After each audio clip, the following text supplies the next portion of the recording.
ಶುಭ ಮುಹೂರ್ತದಲ್ಲಿ 79ನೇ ಸ್ವತಂತ್ರ ಮಹೋತ್ಸವವನ್ನು ಆರೂಢ ಸಂಸ್ಥೆಯಲ್ಲಿ ಆಚರಿಸುತ್ತಿದ್ದು, ಈ ಒಂದು ಸ್ವತಂತ್ರೋತ್ಸವಕ್ಕೆ ಆಗಮಿಸಿದಂಥ ಎಲ್ಲ ಗಣ್ಯಮಾನ್ಯರಿಗೆ, ಸಹೋದರ ಸಹೋದರಿಯರಿಗೆ ಎಲ್ಲರಿಗೂ ಕೂಡ ಸ್ವಾಗತವನ್ನು ಕೋರುತ್ತಾ, ನಾವು ನೋಡಿದ ಹಾಗೆ ಸುಮಾರು 3-4 ವರ್ಷಗಳಿಂದ ಈ ಆರೂಢ ಸಂಸ್ಥೆ ಏನಿದೆ ಭಾಳ ಒಂದು ಅಚ್ಚುಕಟ್ಟಾಗಿ ನಡೆಸ್ಕೊಂಡು ಬರ್ತಾ ಇದ್ದಂಥ ನಮ್ಮ ನಾಗಣ್ಣ ಹೋಗಾರ ಹಾಗೂ ಅವರ ಎಲ್ಲ ಸಿಬ್ಬಂದಿಗೂ ಕೂಡ ನಾವು ಧನ್ಯವಾದಗಳನ್ನು ಹೇಳಲೇಬೇಕಾಗತಿ.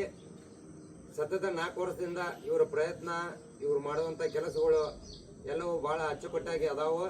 ಬರುವಂಥ ದಿನದಾಗ ಈ ಆರೂಢ ಸಂಸ್ಥೆ ಇನ್ನೂ ಹೆಚ್ಚಿನ ಮಟ್ಟಿಗೆ ಬೆಳೆದ ಈ ಒಂದು ನಮ್ಮ ಭಾಗಕ್ಕೆ ಒಂದು ಹೆಸರನ್ನು ತರಲಿ ಅನ್ನುವಂಥ ಮಾತನ್ನು ಹೇಳುತ್ತಾ, ಈ ಕಾರ್ಯಕ್ರಮದಾಗ ನಂಗೆ ಮಾತಾಡಲಿಕ್ಕೆ ಅವಕಾಶ ಮಾಡಿಕೊಟ್ಟಂತ ಎಲ್ಲರಿಗೂ ನಮಸ್ಕರಿಸುತ್ತಾ ನನ್ನ 2 ಮಾತುಗಳನ್ನು ಮುಗಿಸ್ತೇನೆ.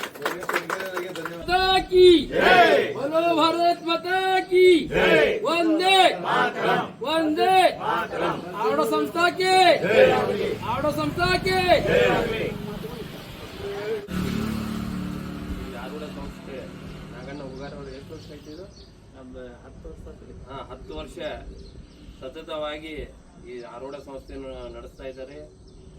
ಈ ಸಂಸ್ಥೆ ಎಲ್ಲರಿಗೂ ನಾಗಣ್ಣ ಹೂಗಾರ ಮತ್ತು ಅವರ ಸಿಬ್ಬಂದಿ ವರ್ಗ ಬಡ ಮಕ್ಕಳಿಗೆ ಮತ್ತು ಅನಾಥರಿಗೆ, ಅಂಗವಿಕಲರಿಗೆ ನಮ್ಮ ಕೈಲಿ ಆದಂಥ ಸಹಾಯ ಮತ್ತು ಇತರ NGOಗಳಿಂದ ಅದರ ಸಹಾಯವನ್ನು ಪಡೆದು ಈ ನಮ್ಮ ಕಮಲಾಪುರ ಭಾಗ ಆಗಲಿ ಅಥವಾ ಸುತ್ತಮುತ್ತ ಎಲ್ಲ ಹಳ್ಳಿಗಳಿಂದ ಬಂದಂಥ ಎಲ್ಲ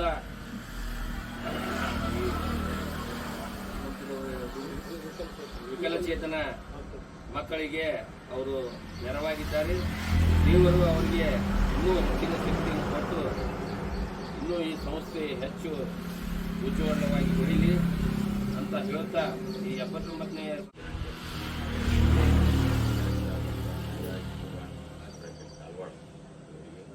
ಆಫೀಸ್ನಲ್ಲಿ ಧ್ವಜಾರೋಹಣವನ್ನು ಮಾಡಲು ಎಲ್ಲ ಕರ್ತೃತ್ವರಿಗೆ ತುಂಬ ಧನ್ಯವಾದಗಳು. ಹಾಗೂ ಎಲ್ಲರಿಗೂ ಆಗಸ್ಟ್ 15 ಸ್ವಾತಂತ್ರ್ಯ ದಿನವನ್ನು 79ನೇ ಅನಾಡಿಯವರ ಹಸ್ತದಿಂದ ಧ್ವಜಾರೋಹಣವನ್ನು ಮಾಡಲಾಯಿತು. ಅವರಿಗೂ ನನ್ನ ಸಂಸ್ಥಾ ವತಿಯಿಂದ ಶುಭಾಶಯ. ಮತ್ತು ಆಗಸ್ಟ್ 15ರಿಂದ ಎಲ್ಲ ನಮ್ಮ ಆರೂಢ ಸಂಸ್ಥೆಯ ಸಿಬ್ಬಂದಿಗೂ, ಡೈರೆಕ್ಟರ್ಗಳಿಗೂ ಶುಭಾಶಯ. ಸ್ವಾತಂತ್ರ್ಯೋತ್ಸವದ 79ನೇ ಧ್ವಜಾರೋಹಣವನ್ನು ನಮ್ಮ ಹಿರಿಯರಾದಂಥ ಅನಾಡವರು ನೆರವೇರಿಸಿದ್ದಕ್ಕಾಗಿ ಅವರಿಗೆ ನಮ್ಮ ಆರೂಢ ಸಂಸ್ಥೆ ಹಾಗೂ ನಮ್ಮ ಕಮಲಾಪುರ ಧಾರವಾಡದ ಹಿರಿಯರಿಂದ ತುಂಬ ಧನ್ಯವಾದಗಳು. ಅದೇ ರೀತಿ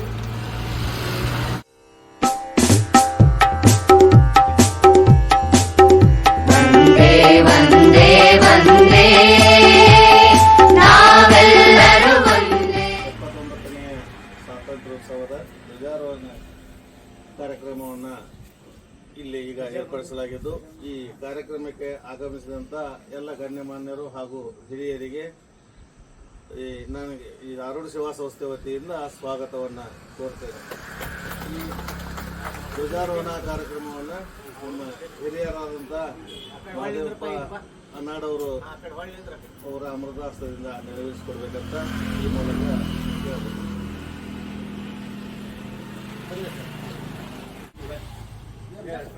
ಎಲ್ಲರೂ ಕೈ ಹಿಡ್ಕೊಂಡು ಸುರೇಶ್ ಹಲೋ ಭಾರತ್ ಮಾತಾ ಕಿ ಜೈ, ಹಲೋ ಭಾರತ್ ಮಾತಾ ಕಿ ಜೈ, ವಂದೇ ಮಾತರಂ, ವಂದೇ ಮಾತರಂ. ಹಿಂದೂಸ್ತಾನವು ಎಂದೂ ಮರೆಯದ ಭಾರತ ರತ್ನವು ಜನ್ಮಿಸಲಿ. ಹಿಂದೂಸ್ತಾನವು ಎಂದೂ ಮರೆಯದ ಭಾರತ ರತ್ನವು ಜನ್ಮಿಸಲಿ. ಈ ಕನ್ನಡ ಮಾತೆಯ ಮಡಿಲಲ್ಲಿ, ಈ ಕನ್ನಡ ನುಡಿಯ ಗುಡಿಯಲ್ಲಿ ಹಿಂದೂಸ್ತಾನವು ಎಂದೂ ಮರೆಯದ ಭಾರತ ರತ್ನ